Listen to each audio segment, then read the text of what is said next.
Good afternoon, everybody. Welcome to another edition of Complete Sports Media's podcast. I'm your host, as usual, Darren Campbell.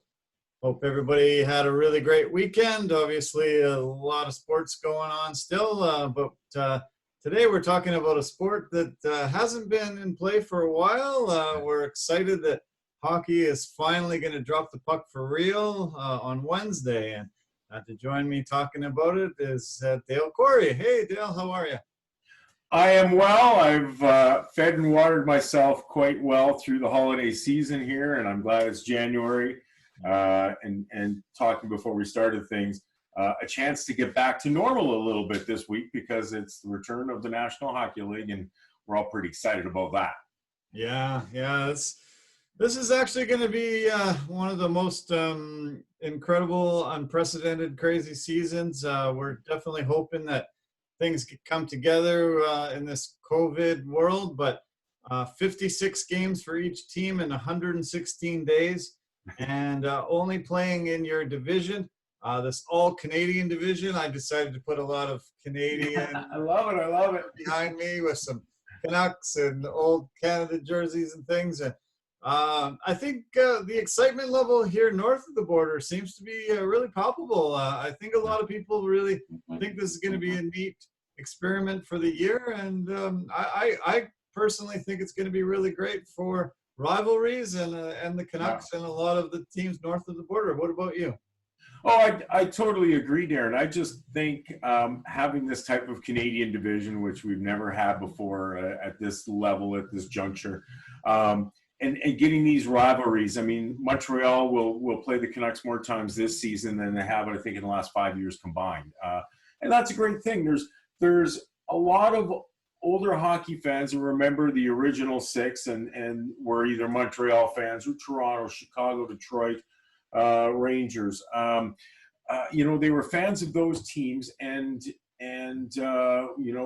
with other teams coming on board, especially in BC with the Canucks coming on board, a lot of people changed. But there's still. I was an old Montreal fan when I was a kid. I would have loved to go watch them play more when they play Vancouver. Obviously, we don't know where that sits with fans in the stands, but I think that having a Canadian division, having these rivalries heat up between the teams out east, Montreal, Toronto, Ottawa, with the teams out west is going to be great, and it's going to really keep us fans, I think, motivated to sit in front of our TVs a whole lot more and watch hockey coming up for a while here.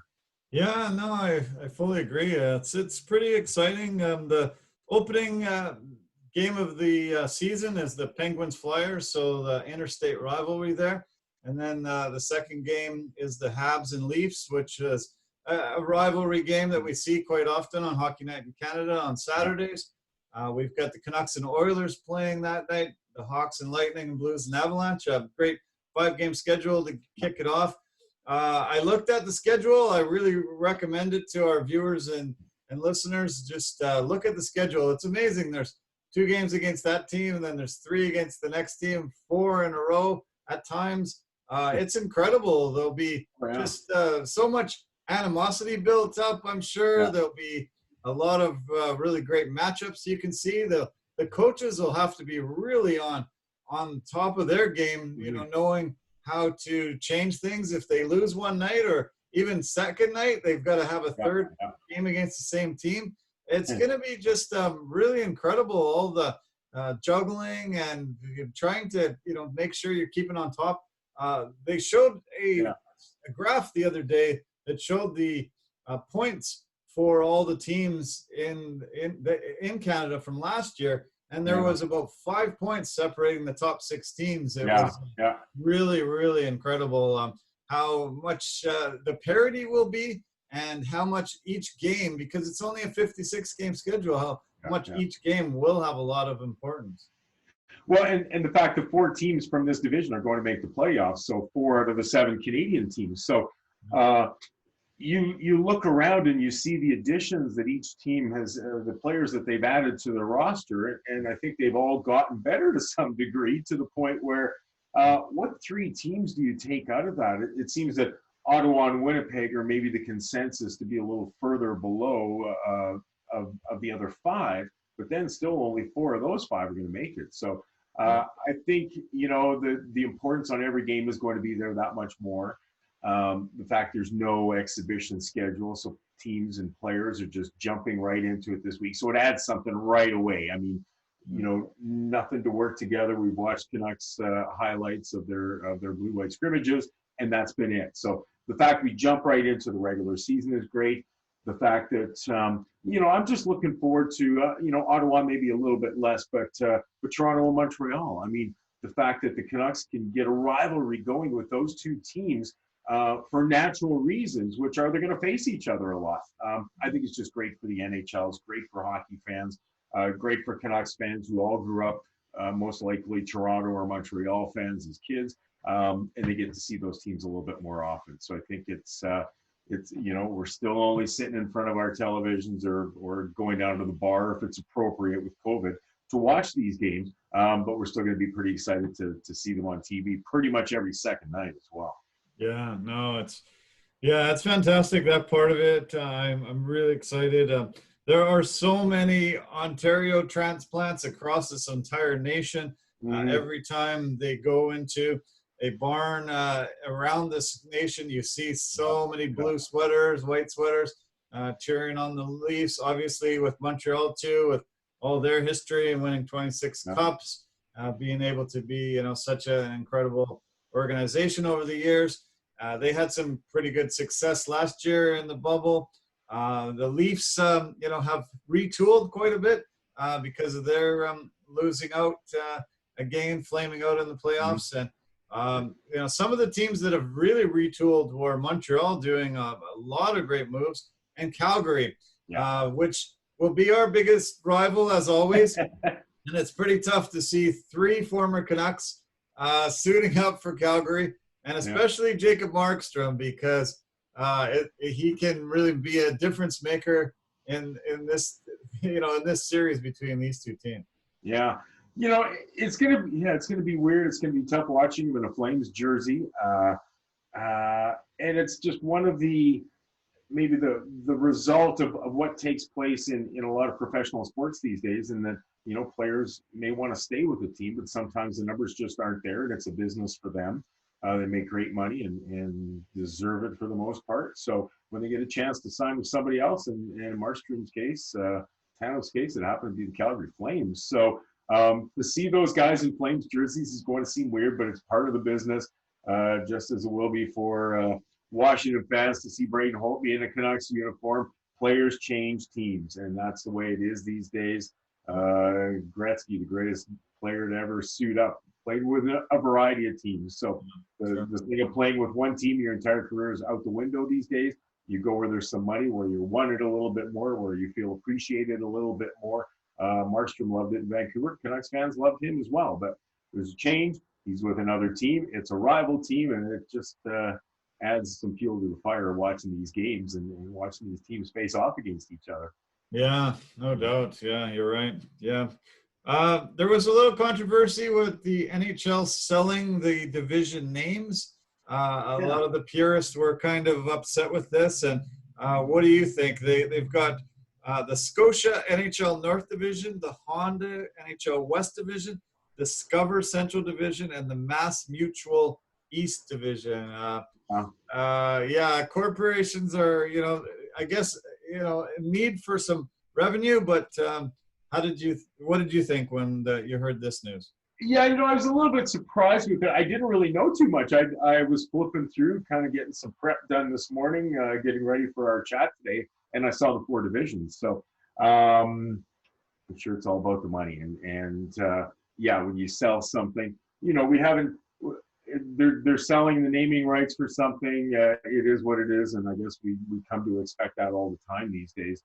When you think of say the Vancouver Whitecaps, I mean, they're more recognized for Bell in the front of their jerseys than they are the Whitecaps a lot of times. So soccer teams, it seems, have gone even much further. We haven't seen that in the NHL, where we're going to see a company logo in the front as opposed to the team logo. Thank goodness. We hope it stays that way, I think. But yeah, it's kind of just a sign of the times, what the meaning that they have, if there's anything behind it, or there's not. I can think of the KIJHL. They've named their different divisions, but they've named them for individuals that have done great things in the KIJHL over the years, the QB International Junior B Hockey League. So they've named those divisions after key people that have history with the league and have done a lot for it. So in this case, it's naming rights to a business, and it's more money in the pocket of the NHL, I guess. So yeah, when I heard that there was a possibility of them changing the names, I was hoping that it would be there'd be a Gretzky division, there'd be a Bobby Orr division, there'd be some of the famous players of all time that they would honor that. But they need revenue. They're not getting fans in the stands. That's going to really harm the bottom line. So it all goes towards decals on the helmets, maybe some more something on the jersey. I would hate to see those really iconic jerseys suddenly, like you say, like the Whitecaps have that bell. If you weren't a real huge fan, you'd look and would have no idea who the team is that you're watching here.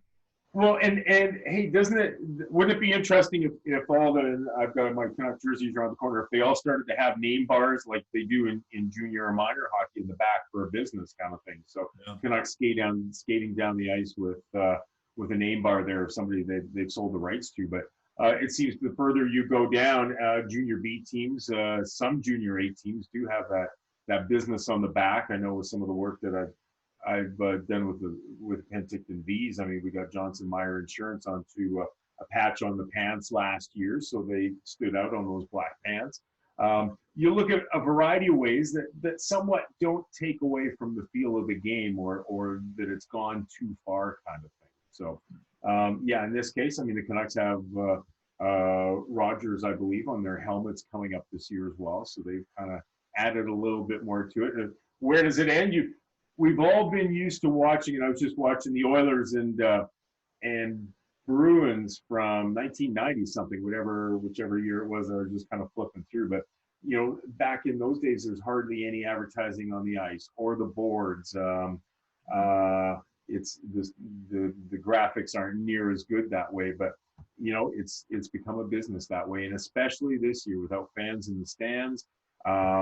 It's tougher to market and sell those jerseys and everything else that go with it. They're going to try to get revenue streams, wherever they can to try to make it meet at that level. Take the pressure off individual teams. I mean, NFL, they make so much off their TV deal and things like that. But teams have much more leeway. They don't have to maybe make as much individually because they get so much revenue filtering down. But I don't think it's quite the case in the NHL near as much. So well, I do understand that the NHL contract for television is going to be up after this coming season. So hopefully they can get that injection of money and they can get a really good TV deal. Because you're right, they rely so much on gate revenue compared to other sports. The NFL doesn't have to. The NFL would still make money if there not one fan ever went to game to another game. So it's different for the NHL.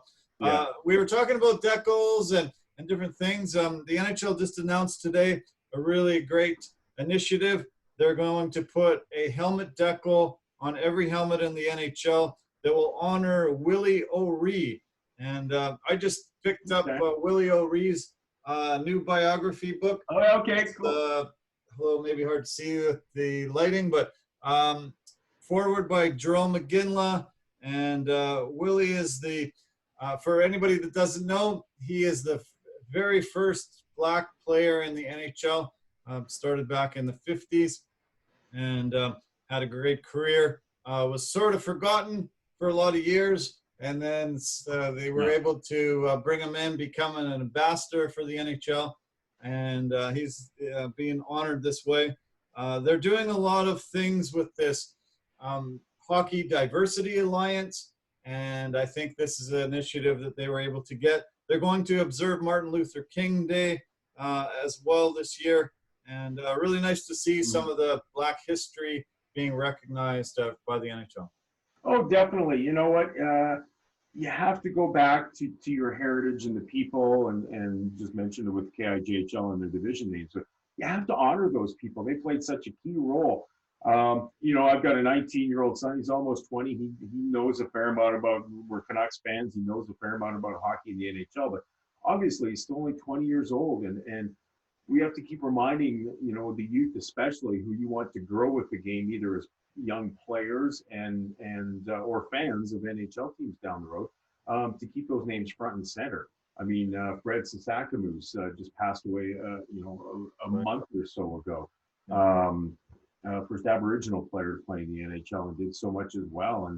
And we've seen some great players follow through because they look at somebody like that and as somebody as an idol that way, or somebody to look up to, that they can do it as well. And so I think it's a great move by the NHL to do this. And hopefully I wouldn't be surprised if Fred Sasakamoose is one day honored the same way and remembered as a great Canadian more than anything else. So. Yeah, no, I'm really glad you brought him up. Yeah, really, they definitely should honor him. And from all accounts, just a fantastic representative of the community and really brought a lot to the game. So I do want to mention our partners and sponsors before we move any further. We've got some really great partners for Complete Sports Media. Anchor FM has been a really fantastic sponsor for us. They have been great at posting on multiple podcast platforms for us, and they call themselves the easiest place to make a podcast. If you want to do the same thing that we're doing here, you can just go to Anchor FM and they will get you going.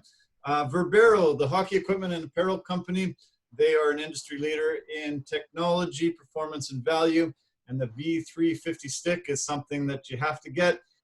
You'll impress your buddies. You'll score a lot more goals. You'll be able to, really, really, make the team a lot better because you're going to score a lot with this V350 stick. Only 350 grams, lightest stick on the market. Pampas and Possibilities, they design and sell dried florals, floral arrangements, and do installations. And Forever Living, they are the aloe vera company. They grow and manufacture aloe vera-based products for health and beauty. So thank you so much to all of them. Just go to CompleteSportsMedia.com and follow the links. You can find out more information. And there are links to save some money if you want to purchase any of the products. So why don't we get into talking about the Canucks? They have lost some players, as we mentioned, to the Calgary. They also lost Tyler Toffoli. I thought that was a big loss. He had come in and really solidified those top two lines and really had helped out a lot.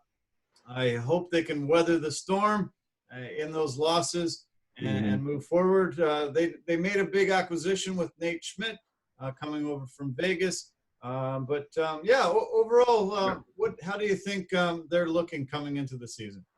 Well, players are going to come and they're going to go, as we talked, and they're going to look at other opportunities. There may be a trade in there. Numbers, finances play a key role these days in a player staying or a player going. So I guess my point is, you're going to lose some of these guys as long as you can replace them with some players that can pick that up again. There's going to be movement in the roster. You lose a starting goaltender, you need to find a starting goaltender, or in this case, having a younger guy who showed well in the playoffs last year, be able to pick up some of that slack and be your long-term goal as your number one guy as well. So with Braden Holtby and Markstrom going and Thatcher Demko there, I think with Holtby and Demko, they've got two great goaltenders. I mean, they've got a Stanley Cup champion, and in Thatcher Demko, a younger guy who's got his time and been able to play in moments. And last year, when he got the chance to shine in the playoffs, he certainly did. And I think that told everybody that, hey, this guy is the number one guy as well. Maybe not quite yet, but if we can bring in Braden Holtby for a few years and let them work together, we know we're set in goal for years to come.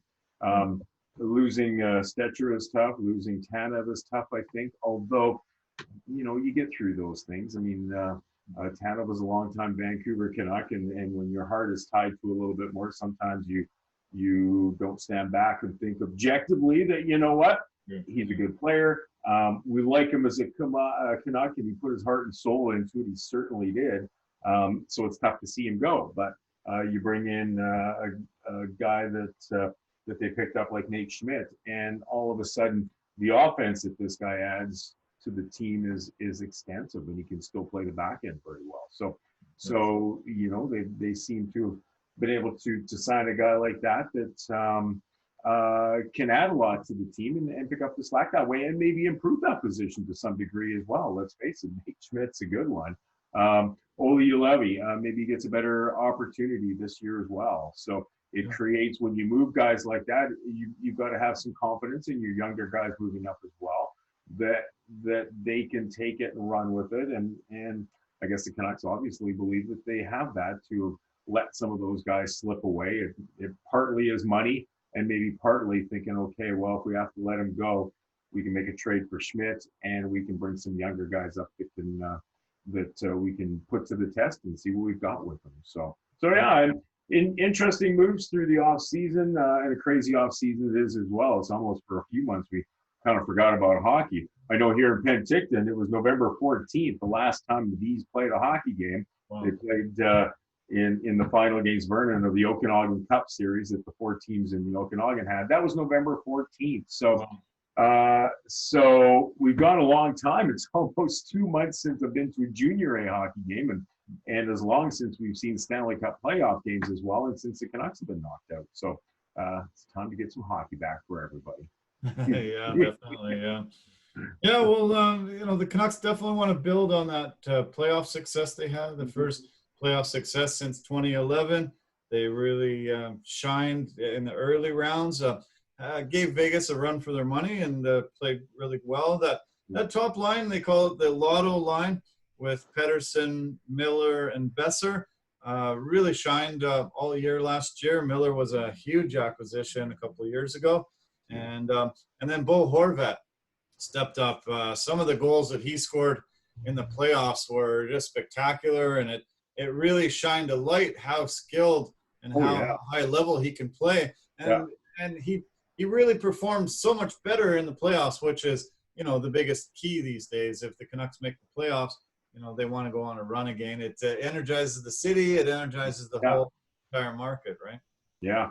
Oh, I actually saw the Horvat goal where he scored those 2 of them in that one game that were just such highlight reel goals, but they showed one might have been Plays of the Year or something a week or 2 ago, and just reminded myself, was like, man, that was just the moves that he put on those players to get around and still get the goal scored were amazing. So yeah, you get the feeling that I think Bo Horvat he does so much for the Canucks, I think, as captain and as a leader of the team.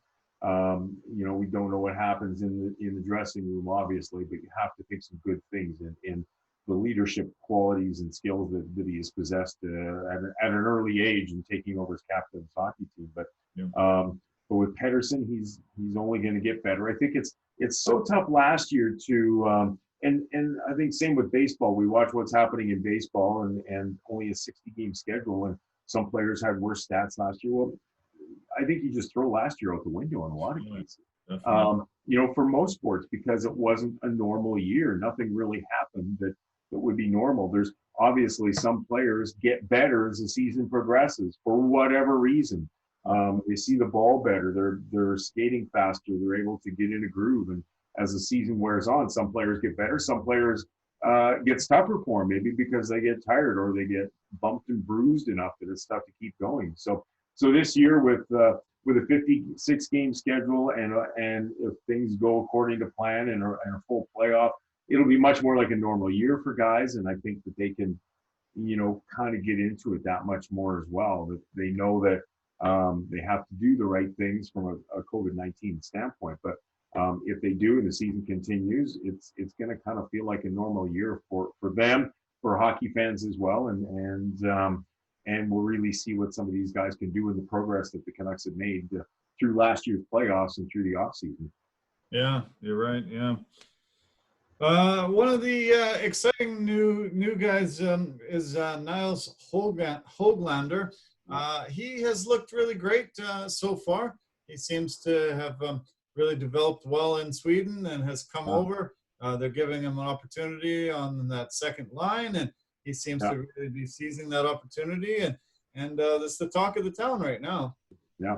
Well, and he showed. I mean, you see him a little bit in the World Juniors, and it was fun to sit back and watch real hockey games again through the holiday break. And Hoglander did some good things for Sweden in the championships, and they say he's quick, he's fast, he's mobile, offensively talented that way. And it was interesting, about 4 or 5 days ago when Coach Green was asked about things because Jake Virtanen wasn't skating with that second line. He had maybe been pushed back, and Hoglander was up there. And all he said was, you know what, it's a challenge to everybody to play better, to try to get yourself on one of those top lines. And if that's what you want, you got to work towards it. And at that point, and it seems so far that Hoglander has shown well and deserving of the opportunity. And that's the exciting thing about this. These guys, nobody's played much hockey from a junior standpoint. Some of these guys that just got drafted, other than the World Juniors and Bo and Byram are playing well there, kind of thing. But they haven't played much, and so now we get a chance to really see what they can do with the season ready to go. Yeah. Well, there was a little bit of a scare yesterday. The Canucks decided not to have a workout. They canceled their practice. There was a potential exposure to somebody that had COVID. They decided to just be safe. Supposedly everything's fine, and they were having their practice today. So that was good news. But there's been some teams very affected. I hear the first 2 games for Dallas are already postponed. Pittsburgh had to cancel. Columbus. There's been about 4 teams additionally to the Canucks that have had little issues. Do you think we're going to hear this continually through the whole season? Well, I guess we can look at what happened with baseball last year and baseball deciding to allow teams to travel, play home games, and go on the road as well. Basketball and hockey used the bubble in Edmonton and Orlando. And by all accounts, it seemed to work very well. There were really no cases to speak of. All of the teams that were in those bubbles in Toronto and Edmonton for hockey, nothing really came out there. The fact that now you've got players traveling, they're not in their bubbles. They're going to different restaurants. Everybody's encouraged not to be going out too much anyway. But let's face it, these guys they're in Vancouver. They're probably going to go to restaurants a little bit more. They're going to put themselves out there a little bit more. And through no means of their own, they have that ability or possibility to maybe get affected a little bit more. But I think that you've just got to push through some of those things and do the right things. As an NHL player, it's your job. You have to keep yourself out of harm's way as much as possible, or the potential of that. So. The fact you're traveling is going to add to it, certainly. You're going through airports, you're going through different situations, into hotels, into buses, everything else, where the bubble took all that away last year. So I'm sure there's going to be some things cropping up. It's happened in other sports when we've seen the traveling through football and through baseball, and I don't think hockey is going to be immune from that either, given the fact that teams are traveling to other cities throughout North America. Yeah, I looked at some of the COVID stats today. The latest results came out of January 8th, the end of last week, and there was 310,000 positive cases on January 8th in the U.S. There was, in Canada, we had 9,215 positive cases on that day alone. In the U.S., there are over 375,000 deaths now, and in Canada, it's been over 17,000 deaths, and we're almost at 1,000 deaths in BC. So, incredibly serious. Really, has been permeating every area of society, and I'm afraid for these players. We hear of long-term effects from COVID. Obviously, these are, very highly tuned athletes, very, very physically fit, but I think the long-term effects from COVID aren't known, but we do hear that people are feeling symptoms for, up to 6 months after exposure to it.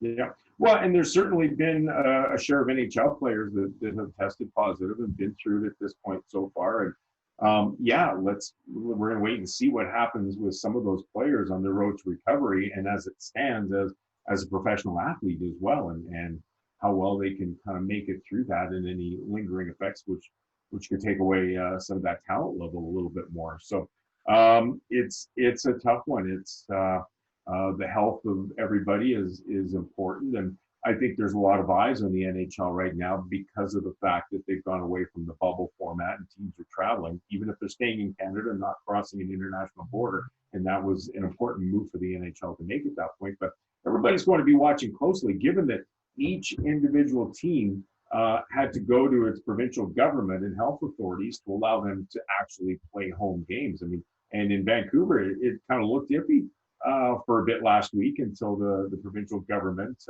came out and said that the Canucks could play home games. They might have been playing their games somewhere else, which really would have made things interesting. You don't have the home ice advantage, but you want to be sleeping in your own bed at times. And I think that's the tough part about going into a bubble, is that you're just away from home for potentially months at that point. But the pressure is going to be on the NHL. Bonnie Henry has obviously pushed everything back.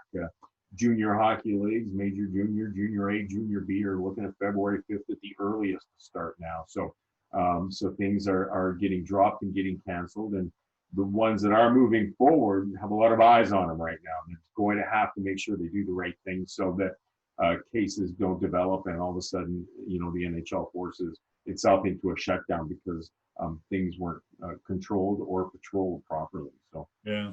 yeah. Yeah, well, yeah, let's just hope and pray that, think that they can keep safe, and we're not going to see guys, more guys testing positive, and they can keep, playing, and we can get back to a sort of a new normal. I guess some of the things that happened out of camp was there was a scrap. We haven't seen a scrap in camp for a while. Adam Gaudette and Tyler Mott had a nice little dust up. It's kind of good to see something like that happen.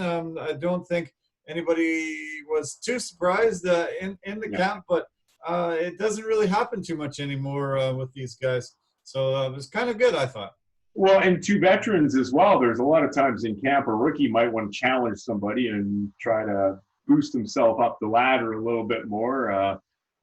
Give himself some cred with other players on the team, but this was two veterans as well, and it was a pretty good scrap as well. It was kind of a rough hit, and Gaudette took exception and jumped up, and the gloves flew. It doesn't happen very often, and a lot of times, a coach is probably going to smile because he likes the fact that his players are fighting for everything, even at this point in a mini scrimmage or a training camp situation, and it's your own teammate. You still want players fighting.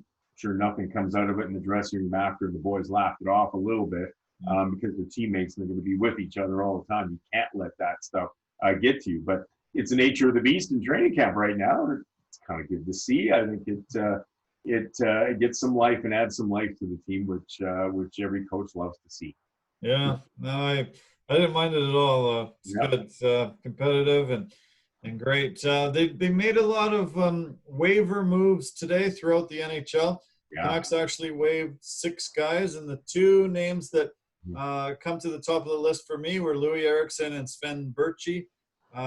Louis has been much maligned his whole entire time here in Vancouver because of his contract size.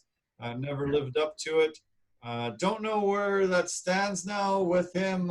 What his salary numbers count towards the cap and all that kind of thing. But I guess those moves kind of had to be made. Yeah, Sven Berchi at times showed some potential, diminutive forward, but with great speed and some good moves and everything, but just couldn't kind of stick with it. And Eriksson, at $6 million a year, that's tough. It's just when you sign a player to that long a contract, you're hopeful to maybe get those 3, 4, 5 years out of the way, and then something happens. But with Eriksson, it just seemed from the start that 6 years or 6 years at $6 million was way too much per year, too much of a hit to the cap. And now, yes, they're both on waivers. somebody can pick up either player. In Ericsson's case, nobody's going to pick him up for the $6 million a year. So the Canucks, to dump some contract salary, maybe end up paying $2 or $3 million a year of that contract just to see him skate with somebody else, but to get it off the books eventually. So it's a tough one.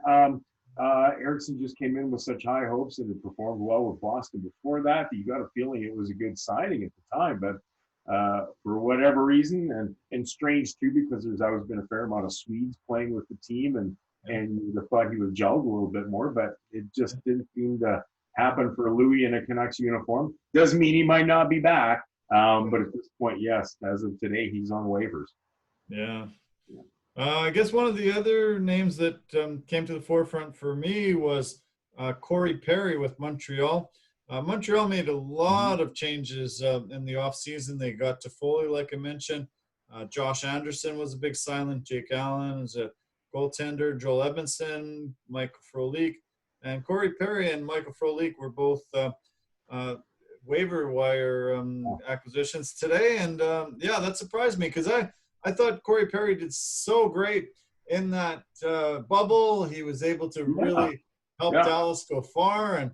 I thought he would be a good pickup for Vancouver for almost any team. And I thought Montreal did a great job with it. I'm not sure. Maybe he's lost a step or can't get along. I'm not sure. I was really surprised by this move. Yeah, a little bit, hey, because I thought the same way, Darren. I thought he played so well in the playoffs last year. He just, had so many great years alongside Getzlaf and with the Ducks and performing at a high level.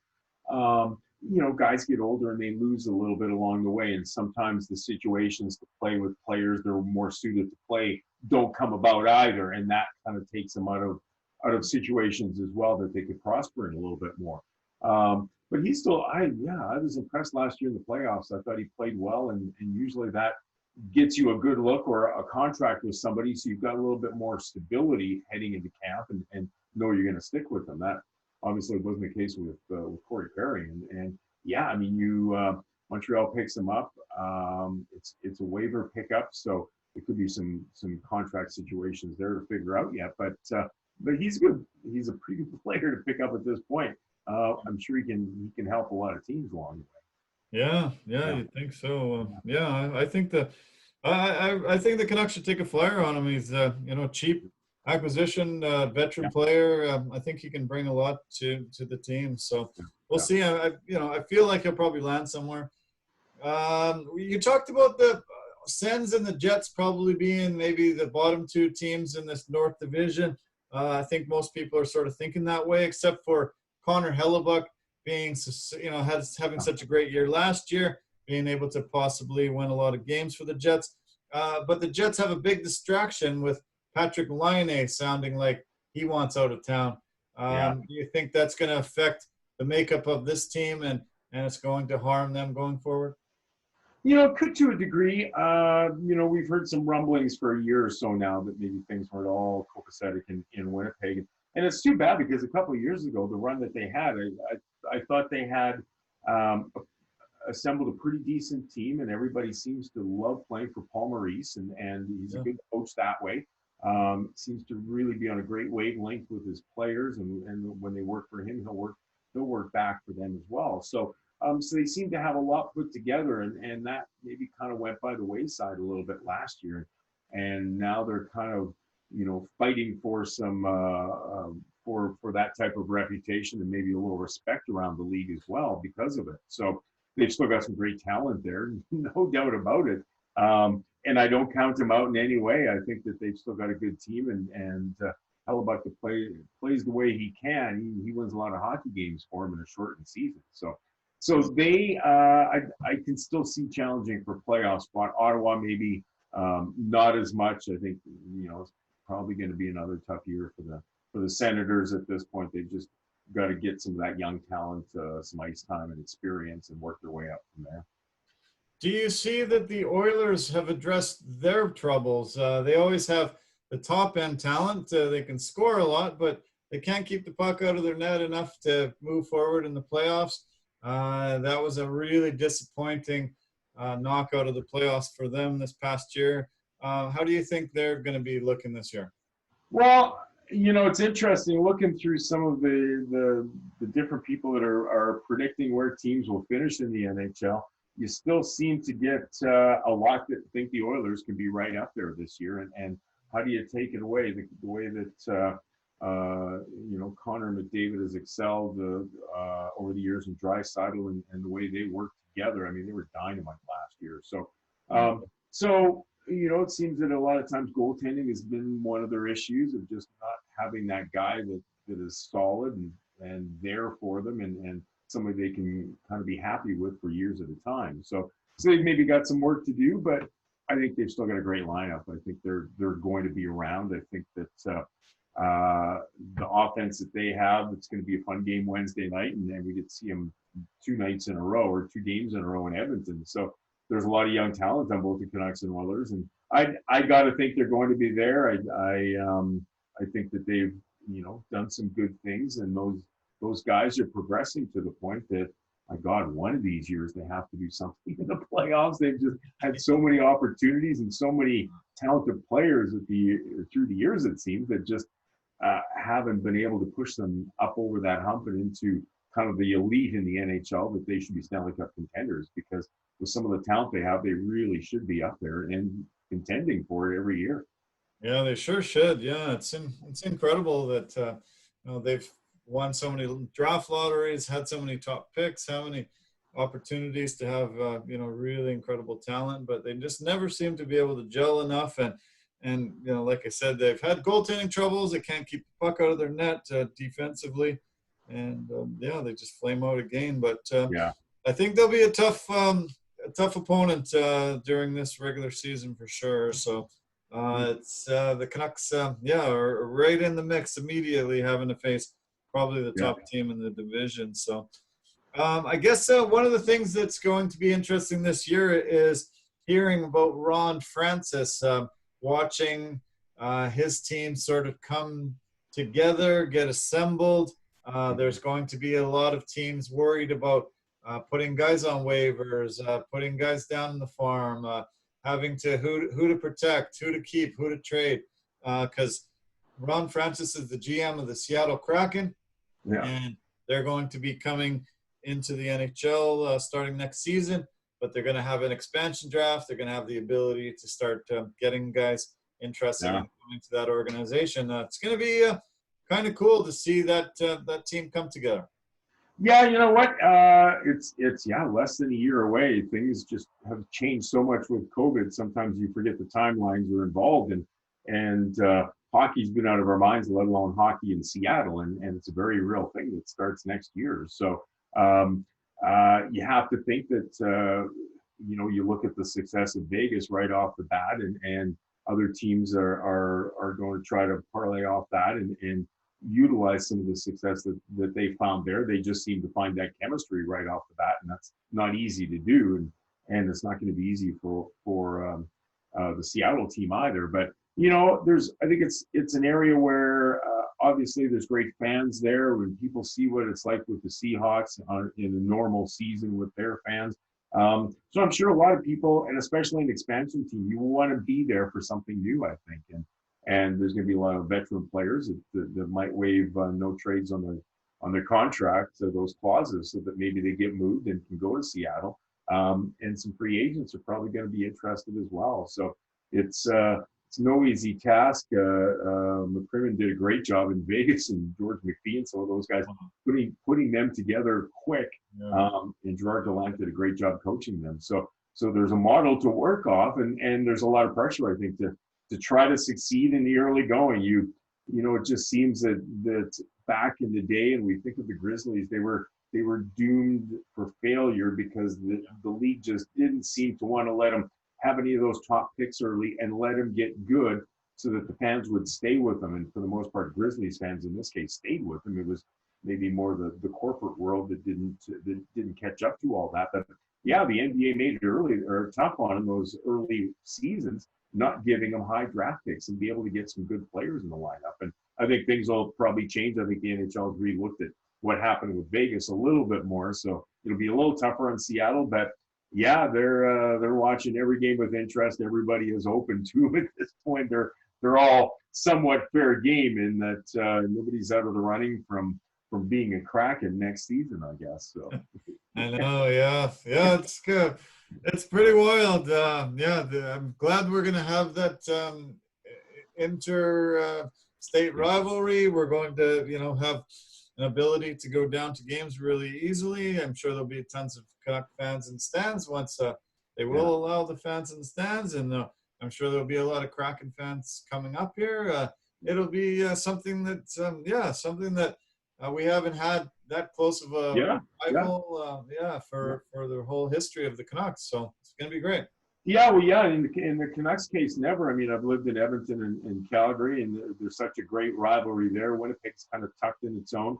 Ottawa, Montreal, Toronto. I mean, Montreal, Toronto with the old rivalry, but then between Ontario with Ottawa and Toronto, and between Ottawa and Montreal being close geographically, there's great rivalries there. So, this is going to be great, I think, for the Canucks. I mean, there's the cities are similar in a lot of ways. They're in different countries, but they're on the ocean. They just seem to have a lot of similar qualities and the kind of people that live in these communities as well. So it's going to be fun having a team 2 hours away, the ability maybe to go down and watch them play.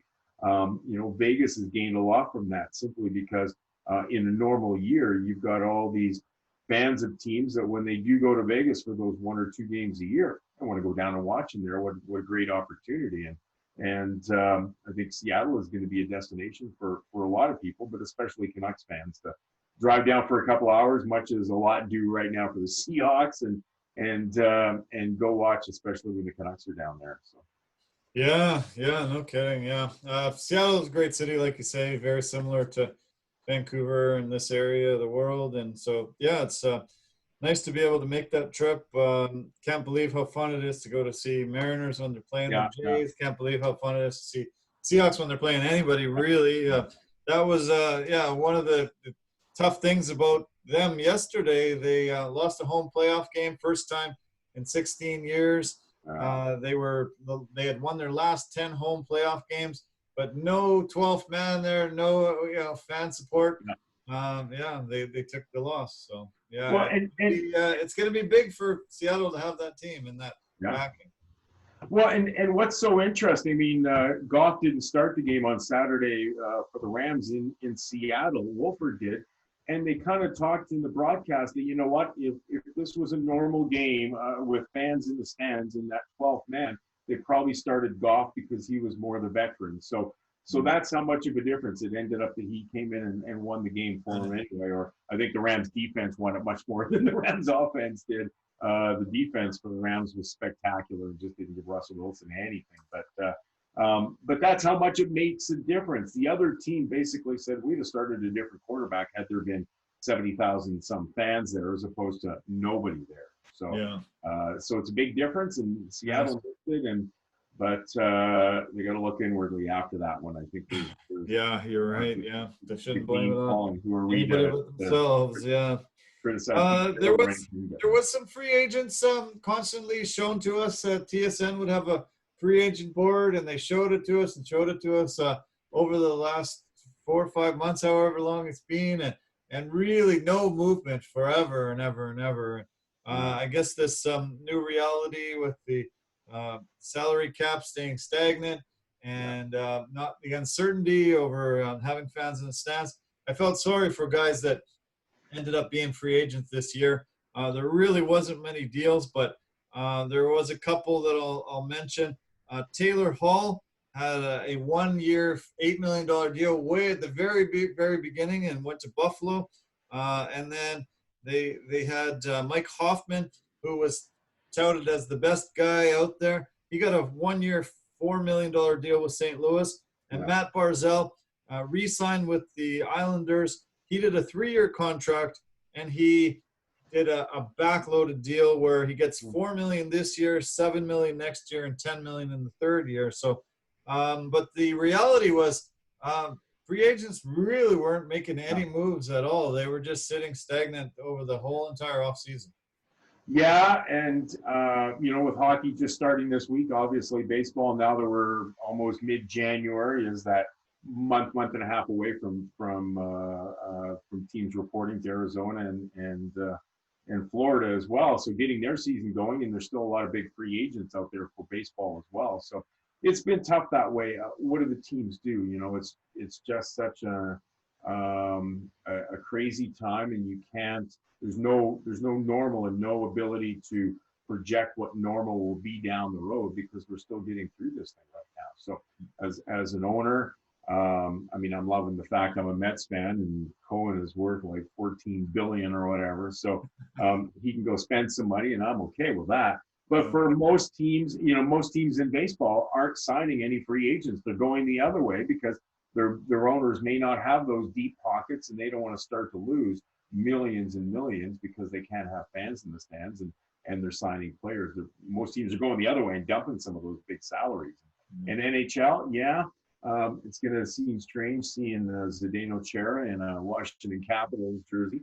Almost Van Gisbergen as well, but he won't be playing. It doesn't look like this season. So there's some interesting signings of players that have spent so long with one team their entire career in those two cases. All of a sudden they're signing with somebody else. But it's the new reality. If you want to keep playing, and sometimes your team just either can't afford it or needs to move on with younger players, and then there's an opportunity somewhere else. So yeah, you're right. Yeah, you mentioned Zdeno Chara. Holy cow, that was so weird seeing him in a Washington uniform. So bizarre. You just associate him with Boston and being the captain, and just being that stalwart on their blue line.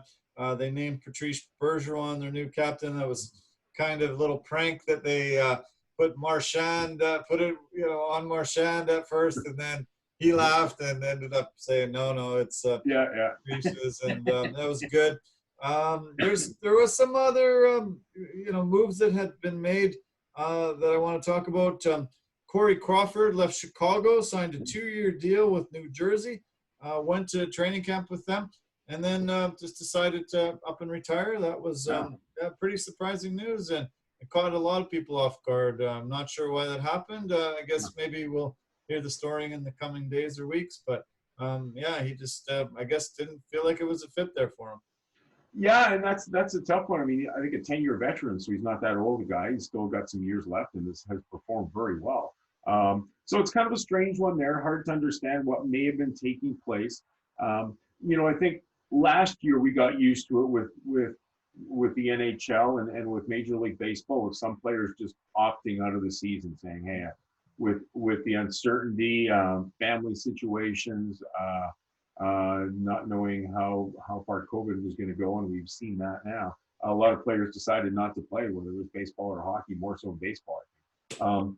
But in this case, it looks like he's announced his retirement. So whatever situation may have been happening there, or money's not an issue for these guys like it was in years past. And a lot of times they just had to keep playing into their 40s because they wanted to make as much as they could, being it might have been 50 or 60,000 or 100,000 a season. Obviously, that's not the case anymore. So guys can play 10 years, and they've made enough that they can retire and live comfortably the rest of their lives. You look at Tom Brady, 43 years old. York and I were discussing him, watching him the other day, of how well he's still performing as a quarterback. The mental and physical strains on you, just coming up with the right plays and executing and everything else. But to do it at 43 and to do it in football at that position is unbelievable what he's able to achieve. But we don't see that much. Zdeno Chara obviously is in that range as well, and still playing at a high level. So if you've got the ability to compete and you think you can do it and you don't want to quit yet, you find a team to go and play on, I guess. So. You mentioned Tom Brady. Did you see the graphic that they put up because he had passed George Blanda as the oldest player to ever start an NFL playoff game? And you saw the picture of George Blanda, and he looked like Tom Brady's grandfather. I was like, whoa. I think people are keeping themselves in better shape these days. They understand how to, make sure that you've got some more longevity to your career, eating well, getting in the gym, keeping healthy. Try to find that online. You'll be shocked. I'll try to put it up for our viewers because it looks hilarious to see Tom Brady standing beside George Blanda. Yeah. It just seemed so different way back then. NHL guys could take the summer off from playing hockey. I mean, now most players have access wherever they are that they can go skate all the time through the winter, or they're in the gym all the time. They're staying in shape. Whereas years ago, I think those guys could go and drink beer and fish and relax for 3 or 4 months. The season wasn't near as long, so they could get away from it. And it was just a different kind of game, I guess, just a different kind of game.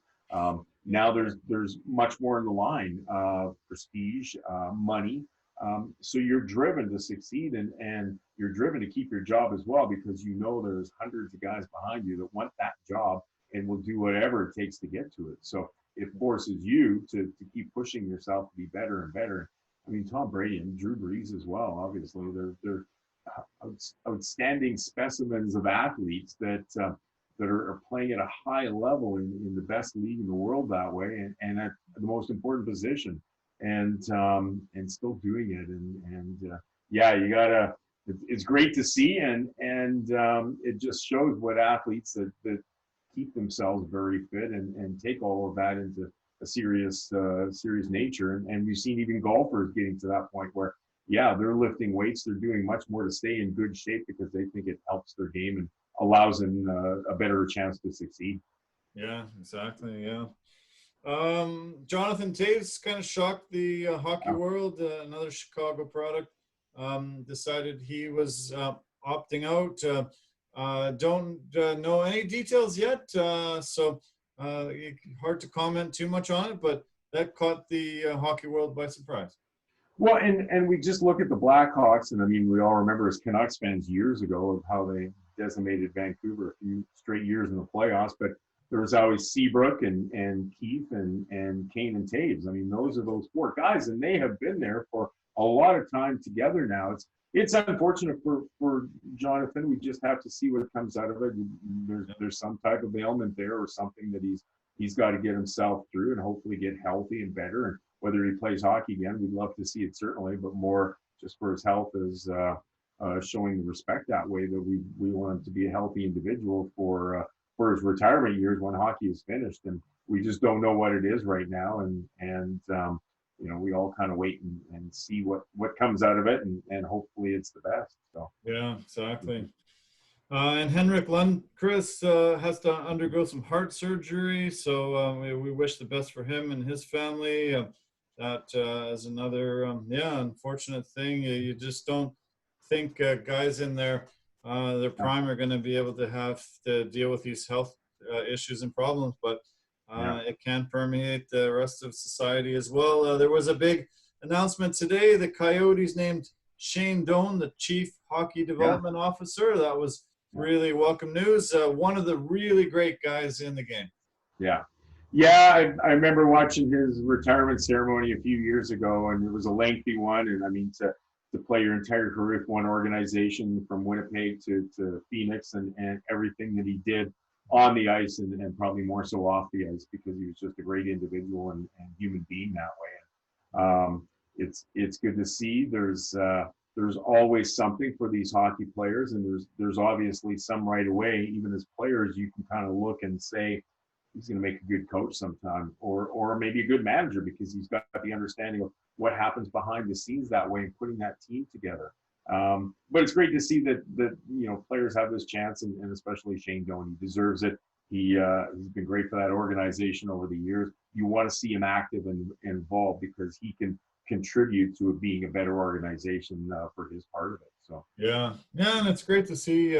Phoenix definitely seems like they've turned things around. They've got a decent squad, and I was really excited. He's always been one of my favorite people in hockey, and it's very rare to see a guy play that long with one organization. It doesn't really happen too much in this day and age. Mike Babcock was named the inside analyst for NBC Hockey, so he will be taking over from Mike Milbury, who lost his job over some controversial statements. Interesting to see Babcock there. I think he'll probably warming that seat for about a year, because he'll want to get back in the coaching ranks. I think he's being paid by the Leafs this year, but what do you think? Do you think it'll be interesting to hear his commentary?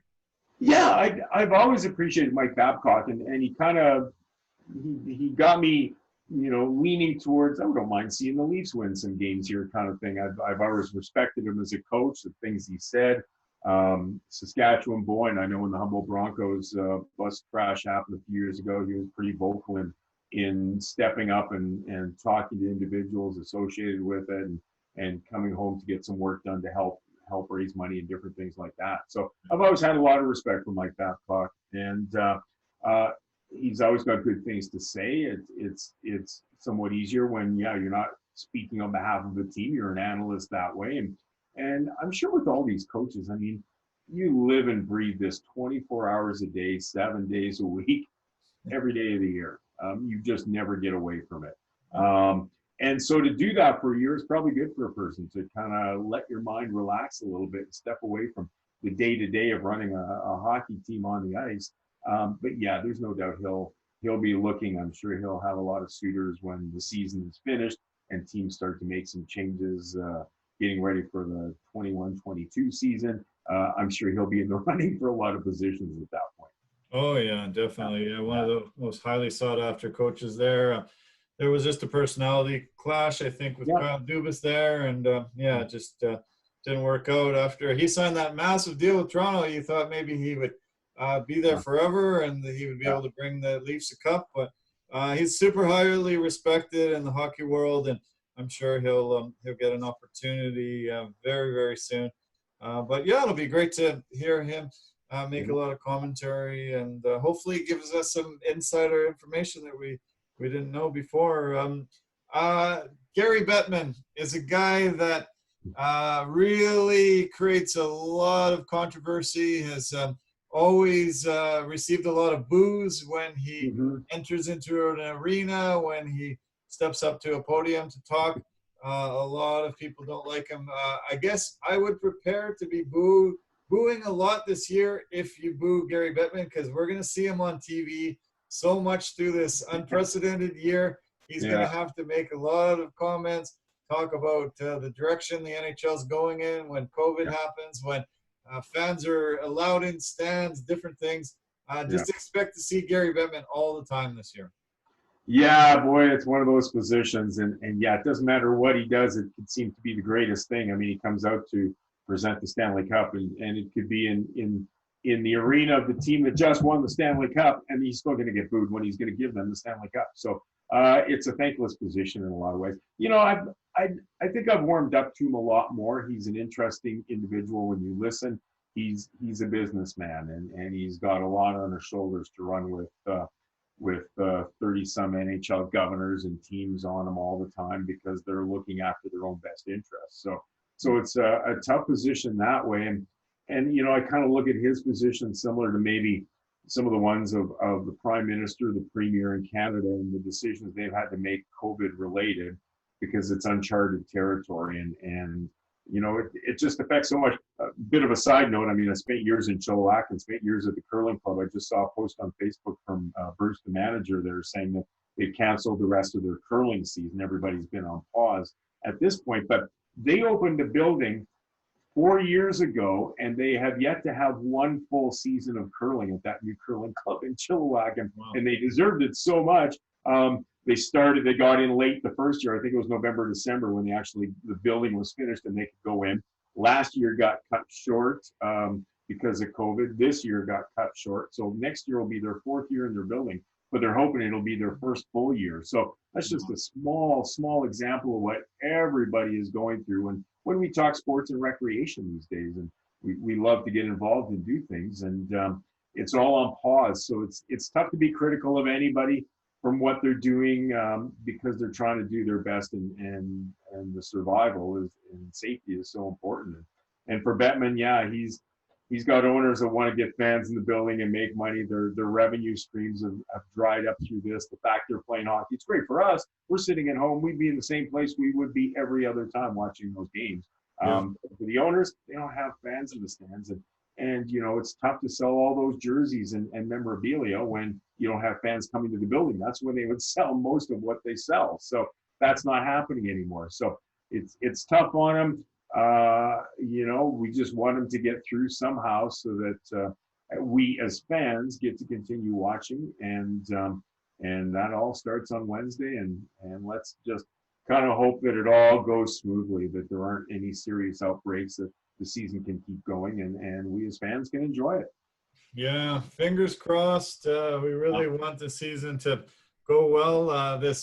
These divisions are going to be really exciting. Obviously, being north of the border here, we've focused a lot on the Canadian divisions. I think as the season wears on, we'll talk a lot about the rivalries in many of the other divisions. There won't be a lot of travel, which is going to be great, keeping the COVID down. I'm really glad that they decided to keep this border closed and had all these Canadian teams here. This is going to be unprecedented. It's going to be fun. I think at the end of the year, fans are going to be clamoring for this to be the case for every year going forward. Because, these rivalries are going to be great. We're going to see some of the best hockey in the regular season that we've seen in years and years. Yeah, I think so. I think when it gets right down to it, there's a lot of excitement for Canucks fans, I think, because we all saw what this team could accomplish in the playoffs last year. And, when it came down to the wire, I still thought they were going to beat Vegas and continue on as well, the way Thatcher Demko started to play. But there's just a lot of talent with Pedersen, Besser, and Gaudette getting better, and some of the young guys that they've now signed. I'm excited for the season. I'm excited to watch these guys play. And it gets us back to some type of normalcy. We all want that a little bit. We'd like to be going outside our homes and doing a lot more, but it's just not doable right now. We have to get through this. So the fact that hockey games will start on Wednesday, there'll be a lot of them in a short period of time. So every second night, pretty much, you're going to be watching your team in action, whether you're a Canucks fan or a Flames fan, Oilers or whoever. So, and the fact that it's a Canadian division, I think it's that year that is going to add a lot of fun factor to it, because we're going to see Toronto and Montreal that much more, and I think that's great for Canucks fans. I think we're going to love it. We're going to have fun watching the back-to-back of those 2-game series in individual arenas, because they're going to get a little rougher, and if you switch venues and go another 2 with the same opponent, it's going to get even crazier. And that's all good to get us excited about hockey, and we all need that right now. Let's face it. Yeah, we sure do. Yeah, no, it's going to be fun. It's going to be exciting. Can't believe we're right on the cusp of it. Starting this Wednesday. Tune in here to Complete Sports Media. We'll give you lots of updates through the year, and we'll have Dale come in periodically through the season, and we'll cover this great year. It's going to be a lot of fun. I can't wait. I really appreciate that you were able to squeeze us in here today and do this on the preview of the season. This was a lot of fun.